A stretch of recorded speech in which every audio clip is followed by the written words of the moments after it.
All right, let's talk about this game. It was pretty bad. Clan, I never tried a knee jerk, but brother, that Mitch. Sebastian, I want everyone to know this, okay? For YouTube people, when this is uploaded, people in the chat right now, Sebastian is always level-headed, okay? There's a few people in the chat that I notice time and time again, and the more often you're in chat, I'll notice you, obviously. But he is always level-headed, and I completely agree. There's okay, so let's start it off with this, okay? Let's start off with this, because I think there's a lot of reactionary takes when you dive into this game. I think a lot of people, especially after a loss like this, where, not to say it could have been prevented, but we could have put ourselves in a much better position. People are automatically like, get rid of this person, get rid of this player. This coach is trash. I don't think Mitch Johnson is a trash coach, okay? However, he's a young coach, but some of the decisions, I'll just be transparent, okay? Over the course of the last quite a few games, okay, the decisions have been kind of strange, and I give a lot of leeway, and the reason being is because obviously this isn't his program. Obviously it wasn't supposed to go down like this, right? He doesn't supposed to be the coach right now necessarily, but hey, it happened. It is what it is. But there's some things where I'm sorry, I have to expect some of the bare minimum. Just some of the bare minimum. So let's get this out of the way. So I saw a few things in chat. So what we'll do, I probably should have said this. What we'll do is we'll talk about the game. We'll talk about the sponsor really briefly. So shout out to BetUS for sponsoring this segment as always. And then I'll take a look really deeper into what the chat has to say. But I saw some things in the chat early on when we first started up. Just want to say that I disagree with some of these takes. Some of you guys I noticed said, oh, it's Wemby's fault. Some people said that Wemby didn't get the ball enough and that's why we lost. Some people said, the Spurs just didn't show enough energy. I disagree with all the above. Okay. I think there's genuinely, two. I think it's genuinely two reasons why the Spurs lost this game. Okay. Two big reasons why the Spurs lost this game. And it has been the same thing over the course of a lot of games now, where we just kind of, I didn't necessarily ignore it. We brought it up, but it's to the point where you're going against the number one team in the NBA that can exploit these two flaws that we've been doing as a coaching staff. Two main flaws. What are those flaws?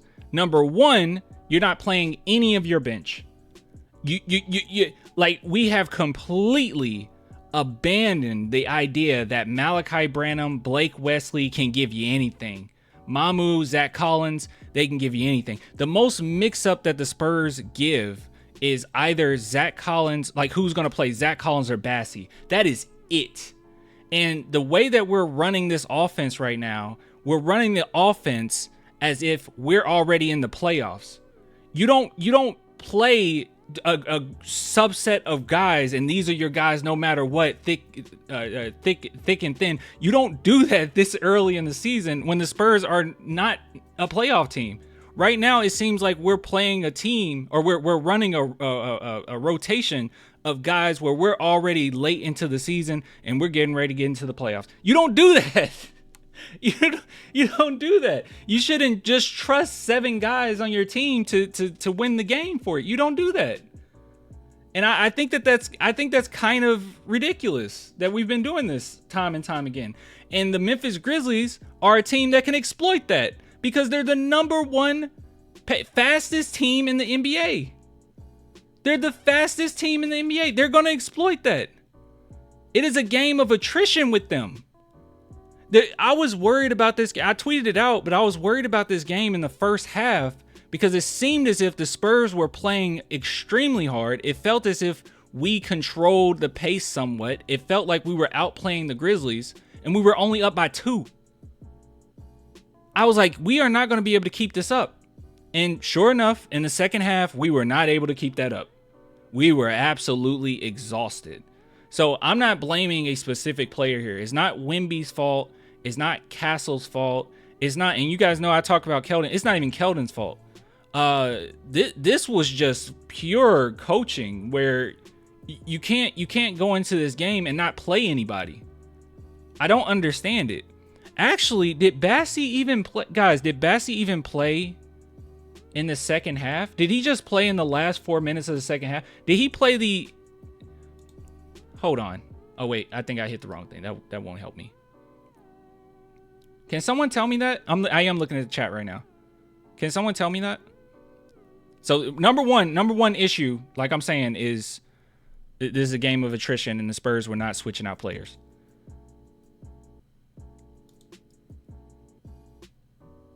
Wemby looked gassed again. Guys, I need to know if Bassey even played in the third quarter. Hold on. Control. Oops. Oh, there we go. Bassey. Does his name come up? Chris Paul enters the game for Bassey. When did he come back? Okay, he came back with 6 minutes and 38 seconds. He blocked Jack LaRavia, shooting foul, offensive rebound. Okay, so he was in the game for like 2 minutes? About 3 minutes?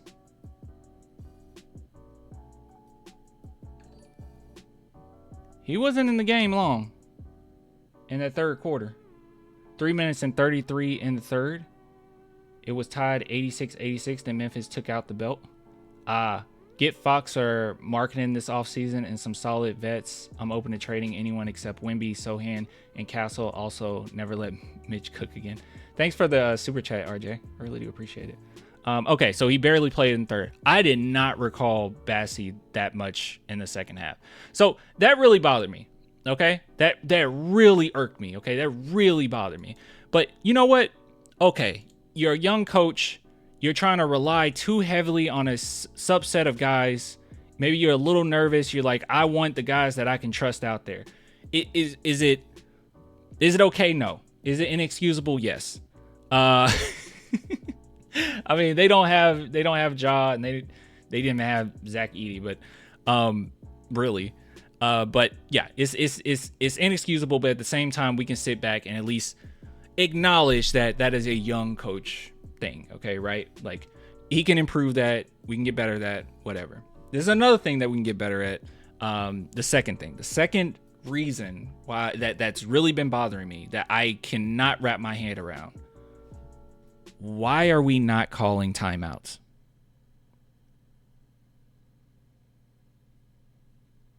The timeouts are there for a reason. Why are we allowing the Memphis Grizzlies to go on an insane run and not calling a timeout once? We let Adama cook us. What are we doing? We just let it happen. And that worries me, because we already know that and I'm trying not to stir up anything, right? Like any drama for you guys to be worried. It's nothing to be worried about. I think the Spurs will be fine. I think they're all professional. We'll be okay. It's unexpected as far as the coaching thing. I'm not even on the board of Mitch Johnson is just absolute garbage. Like I'm not thinking any of that. But this is something that comes to mind. We went over this. Wemby did say that there's been lack of adjustments, and he put it on himself as well, but it was very obvious that as a team, we haven't been making the right adjustments. And it makes me wonder, why are we not calling timeout? Do we have nothing to add? Do we have nothing that we can change right here? It should not turn into our best players versus the entire Memphis Grizzlies against the entire Marvel universe. Okay? We have other players that we can play. If we lose, we lose. But at least put us in a position where we can fight. The Spurs had no chance of winning this game if you were just going to play 7 players. Like, you have no shot. No shot at beating the Memphis Grizzlies. And this is a flaw that the Spurs have had this season, but it is exposed with the Memphis Grizzlies. Now, there's plenty of teams that are bad enough and we're good enough where Victor Wembanyama is enough, right? And even games where we won't need Sohan, right? I think we needed Sohan tonight. I think that would have really helped. But, like, there's games where you don't need him. But this right here, you absolutely, there was no way. You had a 0% chance of winning this game playing this way. But the momentum was insane. In the third, hold on, let me put things in perspective, because you guys probably think, if you tuned in, maybe during halftime you went to the bathroom or, you know, you did something else. Maybe you got on YouTube and missed some of the third quarter. Guys, yes, control, find timeout. All right. All right. Guys, check this out. Grizzlies called a timeout with 8 minutes and 11 seconds.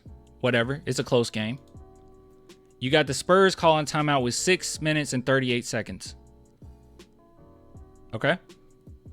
At this point, the Spurs are down 79-73.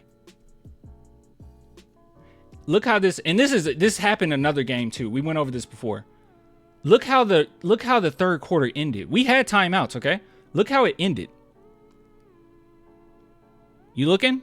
You staying with me? 102-86. It was 79-73. And we did not call a timeout. Hold on, let me tell you everything that happened, actually. We'll do that. You know, we got to keep things in perspective here. Devin made a three-point shot. That's cool. Devin made a dunk. Now, this is where we're excited, right? Oh, man, Devin's going on a run. Oh, my God, he's going off. Not going to be able to keep it up. This is a game of attrition. This is the Grizzlies' whole game plan. They know you're not going to be able to keep it up. They just got to keep wearing you down. They're constantly swapping people out, by the way. Look at this. This is right here. Jay Huff enters the game for Luke Kennard. They just swapping them. They're just swapping them and swapping them, swapping them. So Devin makes 2 free throws. All right, he's trying to save the day. Keldon Johnson shooting foul. Jack LaRavia, makes free throw. Now look at this run. Brandon Clark makes 2-point shot. Devin makes a 2-point shot. Jay Huff, he just got in the game. He got fresh legs. He made a dunk. Charles Barkley make a alley-oop dunk shot by Devin. Devin is carrying you. He's doing everything he possibly can. Devin hit another made 2-point shot. And then you have Aldama, who makes a driving dunk. You got Brandon Clark, who makes a 2-point shot. You got Luke Kennard, who makes a 3-point shot. You got Brandon Clark, who makes a 2-point shot. You got Aldama, who makes a 25-foot 3-point shot. You got Luke Kennard, who makes a 15-foot pull-up jump shot. All of that happened. And then you have Desmond Baines making a 3-foot 2-point shot. You had all of this happening and not once thought, hey, maybe we should call a timeout. Hey, maybe guys looking a little tired, you know? Maybe they're a little tired. Belt out crazy. It's insane. It went on for so long. This went on for like 5 minutes. But it wasn't 5 minutes. It was no, it literally was 5 minutes. Dude, it was like watching Dragon Ball. It was like watching Goku on Namek. That 5-minute fight versus Frieza. That's how it felt. Without that timeout. It was only 5 minutes, but good God, it went on for like 50 episodes. Jeez, it went on for like 50 episodes, guys. And not once we said, hey, maybe things are getting out of hand. It's crazy, y'all. It's crazy. And with all of this being said, there's another thing, but I only wanted to bring up those two because those are the two biggest issues right now, is that you're not utilizing your roster. You're playing as if we're already in the playoffs. And you are just not going to sustain anything doing this all season long. That's number one. Number two, not calling timeouts at a timely manner. That bothers me. And I guess we can add this, but this hasn't necessarily been a continuous thing. But this game in particular that I noticed, Aldama, he hit like 5 3-point shots, right? In the Spurs, you can go back and watch if you like. They play under the screen, like often. They kept doing it. I don't understand why we were in drop coverage continuously. I don't know why we were doing that. They shot 43% from 3. I don't know why we kept doing that. And then to just top it off, I mean, what else are you going to do, right? They're absolutely dog walking us. To top it all off, the San Antonio Spurs went into zone defensively. And do you know who the point man was? Did you guys remember who the point man was of our zone? You would think it would be like, oh, was it Steph Castle? That makes sense. Nope. Was Devin in the game? Did that make sense for Devin? Nope, it wasn't Devin. KJ. Literally Keldon Johnson. Keldon, baby. Yeah, literally one of our worst defenders. I don't understand. I don't get it. I'm sorry. This is not okay. And the only time in which we saw our guy, the game was actually out of hand, and we still refused to play our bench. Hold on. Was it like the last? It was like the last 4 minutes, right? The game was already out of hand. Let's see. Yeah, it's like 5 minutes left. They're whooping on you. I guess maybe you think you can go on some type of run. I don't. Come on. Let's see. Yeah, it took a long time. Yeah, the last 4 minutes. But, I mean, it was a wrap earlier. And it might be one of those you had to be watching the game type deal to get what I'm saying. But it was over. Once I saw Jaren Jackson hit that three, that was a wrap, bro. And when it's 118 to 96, 6 minutes, 45 seconds. That just put in your bench. He still didn't do it. We just waited and waited and waited and was like, okay, now we'll throw you out. And I saw a couple people say like, oh, well, Clay and the bench, they look so bad when they're out there. They haven't played. Obviously, they're going to look bad. And you put them all out there together, obviously. I'm sorry, guys. I'm not convinced that not Mitch Johnson, I'm sorry. I'm not convinced that Blake Wesley, Malachi Branham, and maybe you could say Mamu. Maybe you could say Mamu because Zach Collins is, you can argue with me about this, but Zach Collins is a better defender than Mamu. Maybe you can argue about Mamu. But I'm not convinced that Blake Wesley, Malachi Branham, and Zach Collins are so unplayable till they shouldn't get any minutes in a game like this. None whatsoever. They're that bad. They're that trash. As soon as they come in, oh my God, we're going to be down by 20. I am not buying that one bit. Like I said, game of attrition. You have to utilize what you have. They're getting paid. They're on your roster. They will be fine. You don't even have to play them together. You need to be creative with the rotation. But geez, this was not okay. I'm definitely convinced on Collins. No. You can try to make the argument that Bassie works better, at times with the roster. But no. Zach Collins is a better defender than Mamu, Clan, why do you think Mitch Johnson is not using the full roster? I think that he's a young coach, and I think that he is. I think he's become comfortable with the guys that are close as you can get to surefire things, right? Like close you can get to consistency. And I think that that's what he's doing. I think he's trying to stay above water here. But that's why I think he's not playing them. I don't think it's anything malicious. I don't think it's like he doesn't like Malachi, he doesn't like Wesley or anything like that. I think it's just you got Chris Paul, you got Harrison Barnes, right? They are going to get a lot of minutes. You trust them. Victor is going to get his minutes. You trust him. You trust Devin. Steph Castle is and still trust. And obviously Keldon be on team as long as he has. Julian Champagnie being a big part of last season. And yeah, everyone else is just like, I don't really trust you that much. You got to play him. You can't steer away from that. The Spurs, there's no reason the Grizzlies should have scored 11 more points than they did last game. And they're missing Ja. They're a good team overall. They have a lot of depth. But most importantly, what they do to teams is they wear you down with quantity. They want to play fast, and if you're going to play fast, you better be putting people out there. I mean, look at Wemby is one of the best defenders I've ever seen in my entire life, and you notice how bad defensively he looked at times, where Aldama was just getting straight past him. That's where you would have really been able to utilize Sohan. Sohan could have really helped in that situation. But also, I think it just spoke to, this is too much. The only rest that we're going to give Wemby is, it says 17, but it was less than that because Bassie played at the end when it didn't matter. But like the only rest we're going to give Wemby is Bassie giving him 13 minutes. That's not okay. Thank you, Clan. That's exactly what I've been saying. It's not okay. All right. That's my take about this game. All right. I'm frustrated. I don't like it. And Mitch Johnson got to fix that. And that's okay.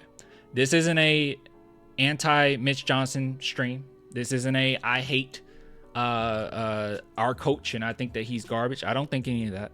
I think that he is a good coach. I think that he's a competent coach.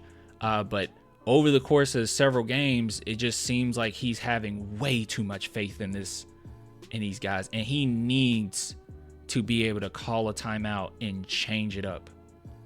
It is fine. It is totally fine to take out all of your starters if they're struggling, which in this game, I didn't really get that vibe, right? I didn't get the vibe that they were all just like making like silly mistakes. Sometimes, but if they are, it's okay to take them out of the game and just put in other guys that's going to be hungry, come in, play hard for a couple minutes, then take them back out, kind of like a little bluff. Take them back out and then put your guys back in. Give them that rest, man. And I guarantee you, it's going to be, and this is what worries me. I'll say this is what worries me, and then we'll go into the sponsor, and then I'll take a look at what the comments say. So if you're wondering what does worry me is if the San Antonio Spurs get to a point where they do decide, because it seems like Mitch Johnson has been a little hesitant, as far as playing some of these guys. If they do it, and Malachi and Blake Wesley get a few minutes, Zach Collins get a few minutes, and they struggle, or Mamo get a few minutes and they struggle, that we immediately abandon the ship. Like, okay, nope, never mind, we're going back to what we were doing. I'm afraid of that because it's basically inevitable that that's going to happen because they haven't played at all. Just take some risk, all right? The Spurs are going to, I guarantee you, I promise you guys, playing Malachi Branham, because that's the one person that everyone's worried about. Playing Malachi Branham doesn't guarantee you a loss. I'll leave you on this before we get into the sponsor and talk to the chat more. But like, here, it doesn't guarantee you a loss. He hasn't played a lot this season. But if you take a look, if you look at all the games in which he got at least 10 minutes, the San Antonio Spurs were 8-5. Okay? You can count it for yourself. I won't do it. But you can see here, when he gets more than 10 minutes, they're 8-5. Now that does not mean, let me say this. Let me preface by saying, I am not saying that he is responsible for all these wins, even like 15%. Like I'm not making that argument. All I'm saying is playing him doesn't guarantee you a L. That's not true. Playing him doesn't mean that, oh, now everything's going to fall apart. That is not true whatsoever. Keldon Johnson is one of the, I'm not trying to talk about it. Keldon, and we can lump Castle in there too, but I'd say Keldon because he's a bad defender if you want to compare him to Malachi. But Keldon Johnson is one of the worst shooters in the NBA. Period. I think he's like 5th worst. I think Swish Hill told me that he's 3 now. I don't know.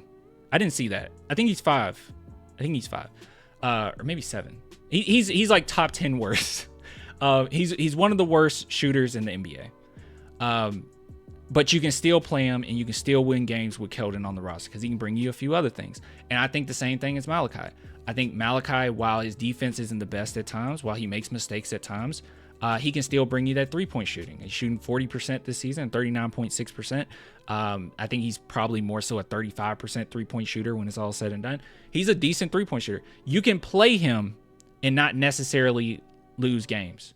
So not advocating for him to play 20 minutes a game. I don't think that. I don't think he should play that much. Okay. I don't even think he should play like 12 minutes. I don't think it should be that high, but good guy, give some people some rest, give our vets some rest, give some guards some rest. Stop honing in on this roster like we're in the playoffs. We're nowhere near there yet. We're just at the halfway point of the season. You got a lot of games left. Put them in there for 5 or 10 minutes. Okay?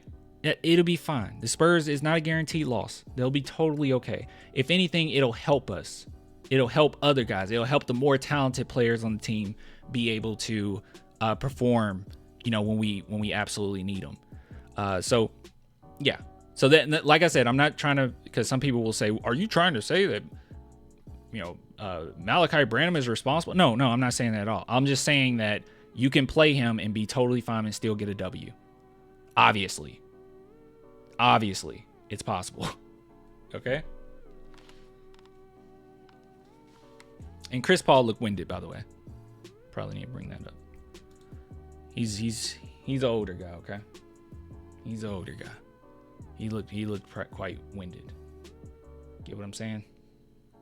So that's all I got to say about that. You guys can tell me, how you feel about it.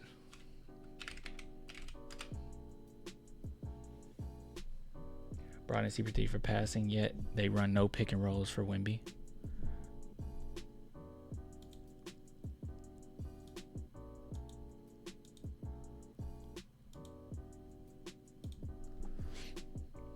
We need CP3. We need Pop back.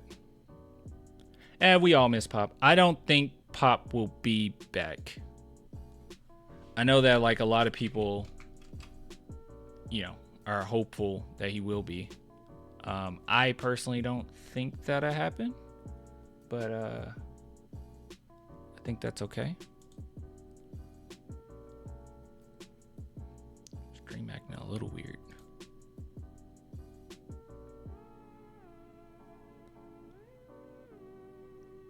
But yeah, I missed the Ghost, Sohan, and Pop. Mitch might not be the answer. We don't know that yet, but I wouldn't worry about it too much, guys, because at the end of the day, I think Pop and Wemby would probably have a say-so in that, and I do trust both of them. So nothing to really fearmonger there about, you know what I mean?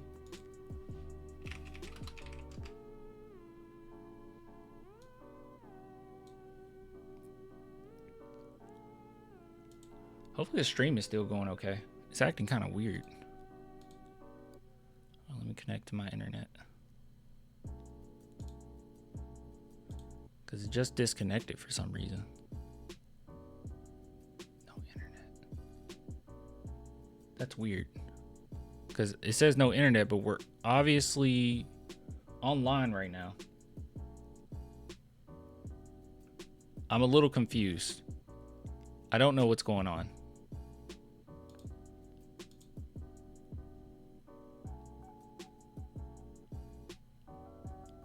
Little confusing.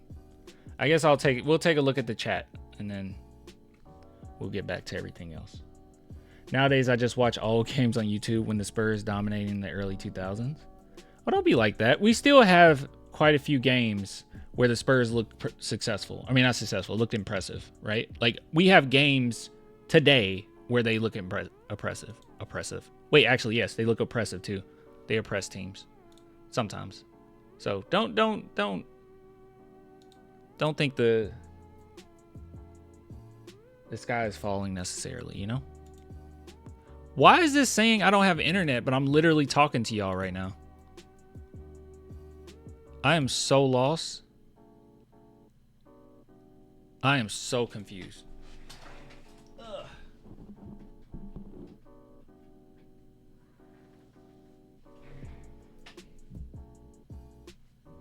All right, now it's going in and out. We love to see it. We love to see it.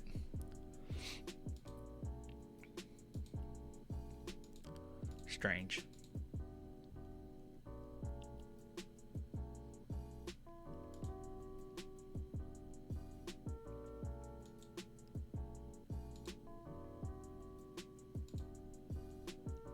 Okay. Anyways, don't know what's going on, but I do want to say this. All right. It looks like the chat is acting up and everything's going in and out, but I do want to say this. Big shout out to BetUS for sponsoring this segment, as always. If you guys are interested at all with BetUS, please head on over and use promo code YouTube150. You'll get 150% bonus on your first deposit, 125% bonus on your second and third deposits, up to $2,000. They also have Casino, which is pretty awesome. And that is 200%. You will get 200% up to $5,000 if you go check that out. So a lot of good stuff over there. So go check out BetUS. Unfortunately, it looks like It looks like maybe the website is just down at the moment. So try it tomorrow. Whenever you see this, I think it'll all be good. But let me just look at the chat really quick and answer, or at least respond to some of these, and then we'll end the segment there. So y'all think David Robinson can give us a couple minutes a game still? That is funny. Do you think he's not coming back this season, or do you think he's retiring? Okay, that's referring to Pop. RJ asked that. I think Pop will be retiring. That's what I personally think. I don't think that he'll be back at all.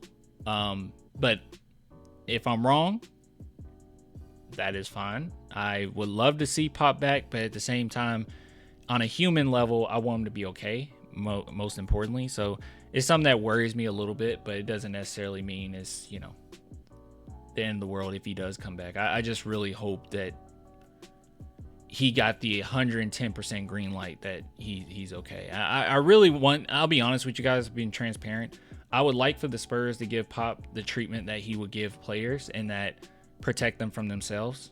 He's a monster. He wants to win. He's a killer, and he's going to fight. Like, he would want to be on that court, and that's cool. But like, at the same time, man, just like he would tell a player, hey, you can't go tonight. You're not going tonight. Sit down. I kind of want the Spurs to give him that same amount of love, And I know that sounds sappy or whatnot, but it's the truth. I'm not sugarcoating it. That's what I would hope would happen, because I just want him to be okay.